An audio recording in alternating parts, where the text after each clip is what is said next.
បេសពុកសន្តិភាពស្ថិតនៅអង្គរ Echoes of time ថ្មភ្នំបាគងរឿងរ៉ាវដ៏ហ្វុងឆ្លងកាត់វេលានៅជាងមុងចម្លាក់បុរាណនិទានខានប្រាប់ពីអតីតកាលដ៏សិកសានศิលាចារេកចាចិត្តខ្ញុំទុកសោកទាំងពួងក៏សូនសង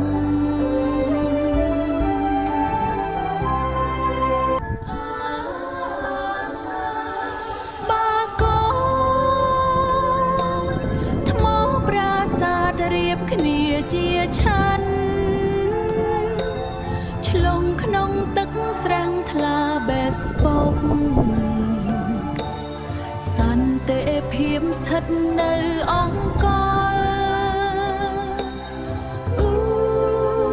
Echoes of time ថ្មភ្នំបាគងរឿងរ៉ាវដ៏ហ្វុង